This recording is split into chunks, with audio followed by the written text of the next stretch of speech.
அஸ்ட்ரோசைன் channel வாயிலாக உலகெங்கும் வாழ்ந்து கொண்டிருக்கும் சகோதர சகோதரிகளுக்கு அன்பார்ந்த வணக்கங்கள் மற்றும் வாழ்த்துக்கள்.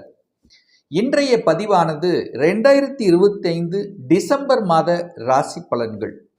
முதலில் இந்த டிசம்பர் மாதத்துக்குரிய கிரக நிலைகளை பார்க்கலாம். அதன்படி பார்க்கும் பொழுது சனி பகவான் வக்ர நிலையில் இருந்த சனி பகவான் இந்த மாதம் வக்ர நிவர்த்தியாகிவிட்டது. அதே சமயத்தில் குரு பகவான் வக்ரமாக மிதுனத்தில் அமரப்போகிறார். அதாவது அதிசாரமாக கடகத்தில் இருந்த குரு பகவான் இப்ப வக்ரமாக மீண்டும் மிதுனமனைக்கு. செவ்வாய் பகவான் பார்த்தீங்கன்னா இந்த மாதம் டிசம்பர் மாதம் 7ஆம் தேதி தனுசு மனைக்கு பயிற்சியாகிறார். அதே போல சூரிய பகவான் டிசம்பர் மாதம் 16ஆம் தேதி விருச்சிகத்திலிருந்து தனுசு மனைக்கும், சுக்கிர பகவான் பார்த்தீங்கன்னா டிசம்பர் மாதம் 20ஆம் தேதி என்று விருச்சிகத்திலிருந்து தனுசு மனைக்கு பயிற்சியாகிறது. இந்த மாத இறுதியில், அதாவது குறிப்பாக சொல்ல போனால் 29/12/2025 புதன் பகவான் தனுசுல. அப்போ தனுசு மனையில் 4 கிரகங்கள் அமர்ந்து கொண்டு குருவின் பார்வையில் இருக்கக்கூடிய ஒரு அற்புதமான ஒரு மாதம். ராகு பகவான் கும்பத்திலும் கேது பகவான் சிம்மத்திலும் இருக்க போகுது. ஸோ இந்த கிரக அமைப்புகளை வைத்துக்கொண்டு இந்த டிசம்பர் மாதம் என்ன மாதிரியான பலன்கள், சாதகம் என்ன, பாதகம் என்ன, எதை செய்யலாம், எதை செய்யக்கூடாது, என்ன மாதிரியான தெய்வ வழிபாடு உகந்தது என்பதை பற்றி இந்த பதிவில் நம்ம டீட்டெயிலாக பார்க்க போகிறோம். அதற்கு முன்னால் நம்முடைய சேனலை நீங்கள் ஃபர்ஸ்ட் டைம் பார்ப்பவர்கள் என்றால் மறக்காம சப்ஸ்கிரைப் பண்ணிக்கிங்க. மிதுன ராசி அன்பர்களே, இந்த டிசம்பர் மாதம் என்ன பலன் எப்படி இருக்கும் அப்படின்னு பார்க்கும் பொழுது உங்கள் ராசிநாதனை முதலில் பார்க்கணும். உங்கள் ராசிநாதன் எங்கே இருக்கார்? 6ஆம் இடம் என்று சொல்லக்கூடிய கடன், நோய், எதிர்ப்பு, பகை என்கின்ற இடத்தில் உங்கள் ராசிநாதன் உட்கார்ந்துருக்கார். அதாவது நீங்கள் போய் 6ஆம் இடத்தில் உட்கார்ந்துருக்கீங்கன்னு அர்த்தம். அப்போ கடனை பற்றிய சிந்தனை ஓட்டங்கள் கண்டிப்பாக உங்கள் மனதில் எழும். ஒன்று கடனை வாங்குறது, இல்லைன்னா கடனை அடைக்கிறது. ஸோ இதை பற்றிய சிந்தனை இல்லாமல் இந்த மாதம் கடக்காது. அடுத்து எதிர்ப்பு, அதாவது நீங்கள் நல்லதே பேசினாலும் ஏதாவது ஒரு ரூபத்தில் உங்களுக்கு ஒரு தொல்லைகளை தரக்கூடிய அமைப்பு இருக்குது. ஏன்னா 6ஆம் அதிபதி ஆட்சி பலத்தோட ஸ்ட்ராங்காக உட்கார்ந்துருக்கார். அப்போ நிச்சயமாக எதிர்ப்பு, பகை ஏதாவது ஒன்று கடக்காமல் இருக்க முடியாது. வம்பு வழக்கு, கோர்ட்டு கேஸ் போகக்கூடாது. நெகட்டிவ் விஷயத்துக்குள்ளே போகக்கூடாதுங்கிறத ஞாபகத்தில் வைத்து கொள்ளுங்கள். ஆனால் அதே இந்த மாதம் பார்த்தீங்கன்னா 6ஆம் அதிபதியாக இருக்கக்கூடிய செவ்வாய் பகவான் அந்த டிசம்பர் 7ஆம் தேதி 7ஆம் இடத்துல அமர்ந்து கொண்டு குருவினுடைய பார்வையில் இருக்கிறது ஒரு சூப்பரான அமைப்பு. அப்போ அந்த கோபம் கொடுத்து கொண்டிருந்த விஷயங்கள், எதிர்ப்பை கொடுத்து கொண்டிருந்த விஷயங்கள் அத்தனையும் சமாளிக்கக்கூடிய ஆற்றலுங்கிறது நிச்சயமாக உண்டு. ஹெல்த்தில் கண்டிப்பாக நீங்கள் போய் 6ஆம் இடத்துல இருக்கிறதுனால ஹெல்த்தில் ஏதாவது ஒரு பிரச்சனைகள் நிச்சயமாக உண்டு. அதுவும் குறிப்பாக மிதுன ராசி அன்பர்களுக்கு செவ்வாய் புத்தி நடந்து கொண்டே இருக்குமே ஆனால் நிச்சயமாக ஹெல்த்தில் ஏதாவது ஒரு ட்ரபிள் கொடுத்து கொண்டு இருக்கும். அது அத்தனையும் தீர்வதற்குண்டான வாய்ப்புகள் இந்த டிசம்பர் மாதம் 7ஆம் தேதிக்கு அப்புறம் நல்லபடியாக இருக்க போகிறது மிதுன ராசி அன்பர்களுக்கு. அதுவும் குறிப்பாக இந்த சூரிய பகவான் பார்த்தீங்கன்னா இப்போ 6ல் உட்கார்ந்துருக்கார். 7ஆம் இடத்துக்கு நகர்றார். எப்போ? டிசம்பர் மாதம் 16 நேராக உங்கள் ராசியை பார்க்குறார். அப்போ குரு சூரியன் இணைவு பெறுகிறது. அப்போ அந்த குரு சூரியன் இணைவு பெற்றாலே அங்கே சிவராஜ யோகம் கிடைக்கிறது. பெரிய மனிதர்களின் தொடர்புகளை நிச்சயமாக ஏற்படுத்தும். சூரியனை போல இருக்கக்கூடிய அந்த வில் பவர்ங்கிறது அதிகமாக இருக்கும். ஒரு சில விஷயங்கள் உங்களுக்கு நடக்கலை, ஏன்னா முயற்சி ஸ்தானத்தின் அதிபதி தான் சூரியன். கடந்த சில மாதங்களாக சில விஷயங்களில் தடைகள் இருக்குது, தாமதம் இருக்குது. அதை எடுத்து செயல்படுத்தாமல் அப்படியே தேக்க நிலையில் இருந்த விஷயங்கள் இப்போ இந்த டிசம்பர் 16க்கு அப்புறம் அதை எடுத்து செயல்படுத்தி வெற்றியடையக்கூடிய ஒரு காலகட்டமாக இருக்கும்.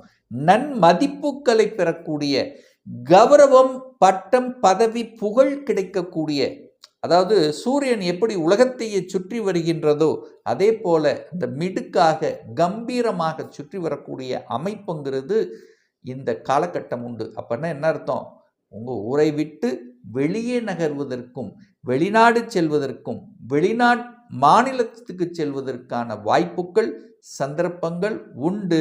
ஒன்று வேலை ரீதியாக அல்லது தொழில் ரீதியாக அல்லது வியாபார ரீதியாக கூட நம்ம எடுத்துக்கலாம்.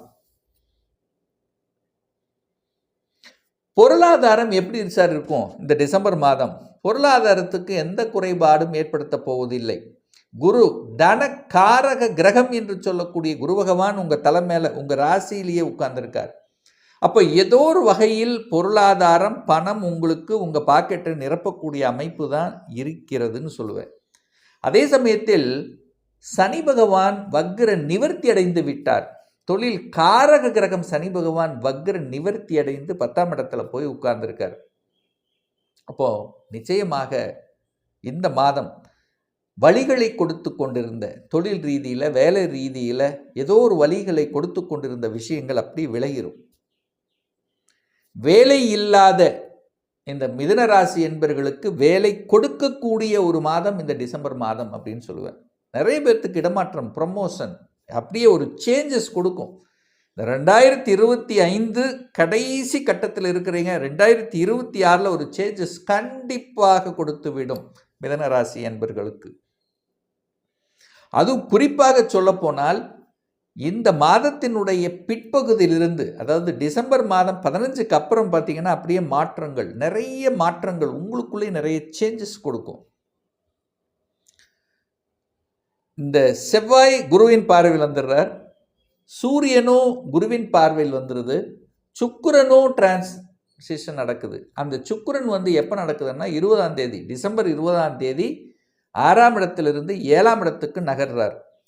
அப்போ 5ஆம் அதிபதி 7ஆம் இடத்தில் நகர்ந்து குருவின் பார்வையில் இருக்கக்கூடிய இந்த காலகட்டம் நிறைய மிதுன ராசி என்பவர்களுக்கு திருமணம் சார்ந்த விஷயத்திலிருந்து வந்த பிரச்சனைகள், குழப்பங்கள், தடைகள், தாமதங்கள் அத்தனையும் விலகும். திருமணம் டக்கு டக்குன்னு ஆகும். சுப காரியங்கள் நடக்கக்கூடிய காலகட்டமாக அமையும்.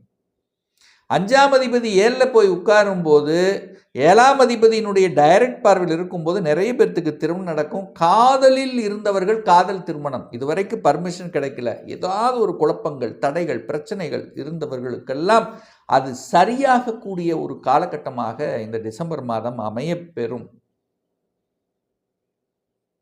நீங்க தான் நல்ல புத்திசாலி உள்ள திறமைசாலிகள். ஏன்னா மிதுன லக்னத்தில் பிறந்தவர்கள், மிதுன ராசியில் பிறந்தவர்கள் புதனுடைய ஆளுமை தன்மை உள்ளவர்கள் அல்லவா. பேச்சு, இந்த பேச்சு, அறிவு, புத்திசாலித்தனம், எந்த இடத்தில் எதை பேசணும், எதை செய்யணுங்கிறது உள்ளூர்ந்த அறிவு ஞானத்தை கொண்டவர்கள் இந்த மிதுனம்னு சொல்லுவேன். அறிவாளிகள், படித்தவர்கள் அப்படின்னு சொல்லுவேன். ஸோ அந்த அறிவு துணை கொண்டு உங்க புத்தியால் அறிவால் செய்யக்கூடிய அனைத்து வேலைகள் மூலமாக நன்மை பயக்கக்கூடிய ஒரு நல்ல காலகட்டம். நல்ல செய்திகள், நல்ல குட் நியூஸ் கொடுத்தே தீரும். என குருவின் பார்வையில் 4 கிரகங்கள்.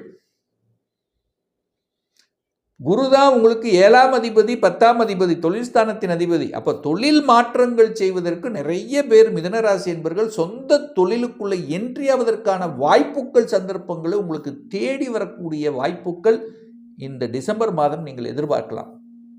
பெரிய மனிதர்களின் தொடர்புகள், துணைகள் கண்டிப்பாக உண்டு. அரசியல் இருக்கின்றவர்களுக்கு ஆதாயம் உண்டு. அரசியல்வாதிகளினுடைய நட்புணர்வை பெறுவீர்கள். கவர்மெண்ட் மூலமாக ஆதாயம், அனுகூலங்கள், புதிய ஒப்பந்தங்கள் எதிர்பார்க்கக்கூடிய ஒரு காலகட்டம் இந்த மிதனத்துக்கு சொல்லலாம். மிதனராசி என்பர்கள் கடந்த சில மாதங்களாக நீங்கள் சந்தித்துக் கொண்டிருந்த சங்கடங்கள் விலகும்.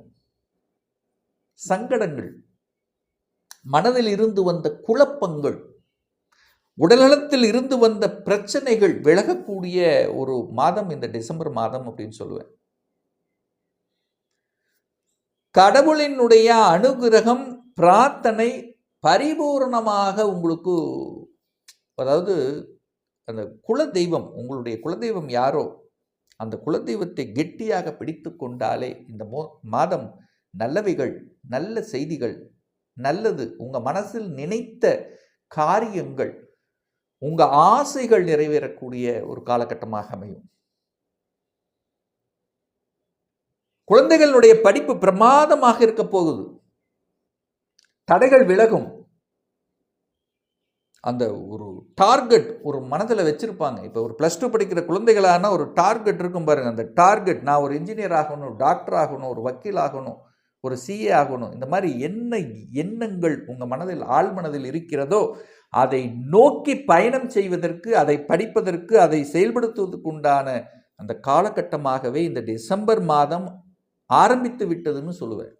அப்போ படிப்பு நல்லா வரப்போகுது, நல்லா படிக்க போகிறீங்க. படிப்பில் இருந்து வந்த தடைகள் விலகும். நிறைய அரியர் வச்சிருக்காங்க, படிப்பில் ஒரு மந்தமாக இருந்தவங்களாம் அதை கிளியர் பண்ண போகிறீங்க. ஏற்கனவே யூஜி முடித்தவங்க பிஜி டிகிரிக்காக வெளிநாடு வெளிமாநிலம் செல்லக்கூடிய வாய்ப்புகள் சந்தர்ப்பங்களும் அமையும். இதுவரைக்கும் அந்த எண்ண ஓட்டங்கள் உங்களுக்கு இல்லைன்னா கூட இப்போ உங்கள் ஆழ் மனதில் ஏன் நான் பிஜி படிக்கக்கூடாது, ஏன் உயர்கல்வி படிக்கக்கூடாது, படிக்கணும் அப்படிங்கிற எண்ணம் உங்கள் மனதில் ஆழமாக விதைத்து அது பர்மிஷனும் உங்களுக்கு கிடைக்கும். 9ஆம் இடத்தில் இருக்கக்கூடிய ராகு பகவான் உங்களை நகர்த்த வைப்பார், ஊரை விட்டு வெளியே நகர்த்த வைப்பார். ஸோ ராகு கேது தைரியத்தை வீரியத்தை கொடுக்கும். 3ஆம் இடத்தில் உட்கார்ந்திருக்கார், துணிச்சலோடு செயல்படக்கூடிய தன்மை. இதுவரைக்கும் வக்ர நிலையில் இருந்த சனி பகவான் இப்போ வக்ர நிவர்த்தி வேற ஆயிட்டார். அப்போ இந்த வீடு வண்டி வாகனம் இதெல்லாம் வாங்கக்கூடிய யோகம். ஒரு சிலர் பார்த்தீங்கன்னா வீட்டை ஆல்ட்ரு பண்ணணும், வீட்டை மாற்றணும், பழைய வீட்டை புதுவிக்கணும், சொந்த ஊரில் போய் எதையாவது ஒன்று பண்ணணும், வீடு கட்டணும். ஸோ இந்த மாதிரிலாம் ஆசைகள் எல்லாம் மலரக்கூடிய ஒரு மாதமாக இந்த டிசம்பர் மாதம் அமைய பெறும். ஒரு நல்ல தெய்வ வழிபாடு, புதன்கிழமை தோறும் பெருமாள் வழிபாடு எடுத்துக்கொண்டு வந்தீர்களே என்றால் நிச்சயமாக உங்களுக்கு நல்லா இருக்கும், ஆசைகள் நிறைவேறும், நல்ல செய்திகளை கொடுக்கும். அதுவும் குறிப்பாக மதுரை மீனாட்சி அம்மனை தரிசித்து வருவீர்கள் என்றால் நல்லது நடக்குங்கிறதுல எந்தவித மாற்று கருத்தும் கிடையாது. இப்போ நான் சொன்னது கோச்சார ரீதியாக இந்த டிசம்பர் மாதத்துக்குரிய ஒரு பொதுவான பலன்கள். இந்த ராசி நட்சத்திரத்தில் பார்த்தீங்கன்னா பல கோடிக்கணக்கான பேர் இருப்பீங்க. எல்லாருக்கும் ஒரே பலன்னா நிச்சயமாக இல்லை. ஏன்னா ஒவ்வொருத்தருடைய ஜாதகமும் ஒவ்வொருத்தரும் ஒரு இண்டிவிஜுவல் அப்படிங்கிறத ஞாபகத்தில் வச்சுக்கணும். இந்த கோச்சார பலன்களை தொடர்ந்து ஒரு 3-4 மாதங்கள் கண்டினியூஸாக பாருங்கள். கரெக்டாக மேட்ச் ஆகலை, பொருந்தி வரலை அப்படின்னா உங்களுடைய தசாநாதன் அல்லது புத்திநாதன் பாவ கிரகங்களுடைய தொடர்பு அல்லது 6, 8, 12ஆம் இடத்தோட ஒரு கனெக்டிவிட்டி நிச்சயமாக இருக்கும். ஒரு துல்லிய பலன் வேணும், ஒரு சுய ஜாதகம் பார்க்கணும், வேலையை பற்றி தெரிஞ்சுக்கணும், சொந்த தொழில் செய்ய வேண்டிய கொடுப்பினை இருக்கா, எந்த கோர்ஸ் எடுத்து படித்தா நமக்கு ஃப்யூச்சர் நன்றாக இருக்கும், திருமணம் தடைப்பட்டு கொண்டே வருகிறது, எப்போ சார் திருமணம் நடக்கும், எப்போ குழந்தை பாக்கியம் கிடைக்கும், எப்போ ப்ரமோஷன் கிடைக்கும், இது போன்ற கேள்விகளுக்கு துல்லியமான பதிலை நம்மால் கூற முடியும். ஒரு பர்சனல் கன்சல்டேஷன் எடுத்துக்கணும், ஒரு சுயஜாதகம் பார்க்கணும் என்று விருப்பப்படக்கூடிய அன்பர்கள் டிஸ்பிளே தெரியக்கூடிய நம்பருக்கு வாட்ஸ்அப் மூலியமாகவோ ஃபோன் கால் மூலியமாகவோ தொடர்பு கொண்டு நேரடியாகவோ அல்லது ஆன்லைன் மூலியமாகவோ கன்சல்டேஷன் எடுத்துக்கலாம். நம்முடைய அலுவலகம் கோயம்புத்தூரில் அமைந்துள்ளது. அதாவது கோயம்புத்தூரிலிருந்து மேட்டுப்பாளையம் செல்லும் வழியில் வெள்ளக்கிணர் பிரிவு அன்னபூர்ணா ஹோட்டலுக்கு அருகில் அமைந்துள்ளது. பிரியர் அப்பாயின்மெண்ட் வாங்கிட்டு நேரடியாக கன்சல்டேஷன் எடுத்துக்கலாம். நிச்சயமாக இந்த பதிவு ஏதாவது ஒரு ரூபத்தில் யூஸ்ஃபுல்லாக இருக்குங்கிறதுல எந்தவித மாற்று கருத்தும் கிடையாது. இந்த ராசி நட்சத்திர நேயர்கள் அனைவரும் வாழ்க வளர்க வளம் பெறுக என்று எனது வாழ்த்தினை தெரிவித்துக் கொண்டு விடைபெறுகிறேன். நன்றி, வணக்கம், வாழ்த்துக்கள்.